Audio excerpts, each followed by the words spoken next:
hello bachcho, let us read this given question. So the given question says that if a wire is stretched to make it 0.1% longer, its resistance will be. तो देखो यहाँ पे हमें क्या बोला जा रहा है कि एक वायर है उसको हमने स्ट्रेच कर दिया, ठीक है, और कितना बड़ा किया, 0.1% हमने बड़ा कर दिया।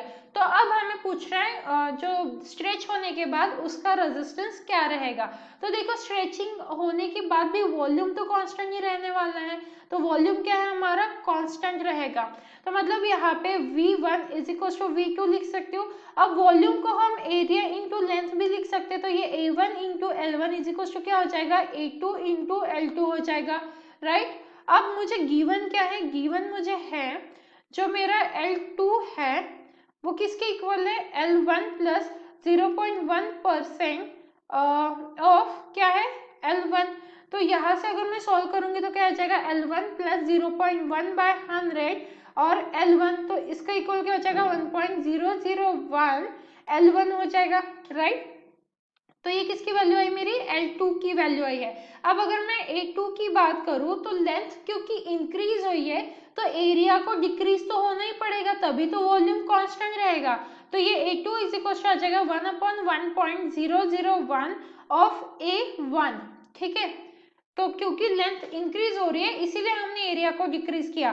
तो R1 की वैल्यू क्या आ जाएगी, रो L1/A1, रो सेम ही रहेगा क्योंकि मटेरियल सेम है, वायर सिर्फ स्ट्रेच हुई है, वायर का मटेरियल थोड़ी चेंज किया हमने, तो इसीलिए रो की वैल्यू सेम रहेगी। R2 इज इक्वल टू हो जाएगा रो L2/A2। अब हम यहाँ से अगर R1 या R2/R1 ले ले तो क्या हो जाएगा, L2/A1 upon L1 into A2 हो जाएगा। तो हम क्या करेंगे, वैल्यूज को सब्स्टिट्यूट कर देंगे, यहाँ पे क्या आ जाएगा हमारा 1.001 और यहाँ पे क्या आ जाएगा, L2 की वैल्यू क्या है हमारी 1.001 ऑफ L1 और A1 क्या है हमारा, एज इट इज है A1 डिवाइडेड बाय क्या आ जाएगा, यहाँ पे L1 एज इट इज रहेगा और A2 की वैल्यू क्या है हमारी A1/1.001, राइट। कुछ इस तरीके से हमारी वैल्यूज आ गई है। तो अब क्या करेंगे, हम इसे सॉल्व करेंगे तो R2/R1 इज इक्वल टू आ जाएगा 1.001 का स्क्वायर, राइट। तो ये हो जाएगा 1.001 का स्क्वायर। अब यहाँ पे अगर हमने बाइनोमियल अप्रोक्सीमेशन यूज किया तो क्या मिलेगा हमें, देखो यूजिंग बाइनोमियल अप्रोक्सीमेशन, तो यहाँ पे यूजिंग बाइनोमियल अप्रोक्सीमेशन हमें क्या मिल रहा है, approximation 1 plus x raise to the power a is equal to 1 plus ax when ax is very less than 1। तो क्या हो जाएगा, सेम 1.001 का स्क्वायर इज इक्वल टू 1.001 का स्क्वायर इज इक्वल टू क्या आ जाएगा 1 plus 2 into 0.001 and this will be equal to 1.002।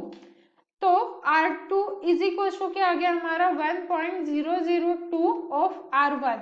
So now let's calculate percentage increase in the resistance। अब ये कैसे कैलकुलेट होगा हमारा, तो ये आ जाएगा R2 minus R1 bye R1 into 100%।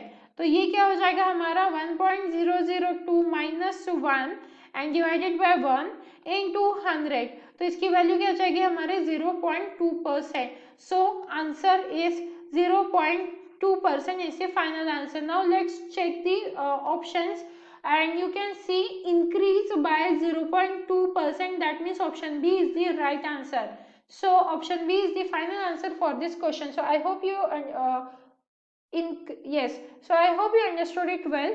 Option B ही इसका final answer है, increase by 0.2%. So this is the final answer. I hope you understood it well. All the best.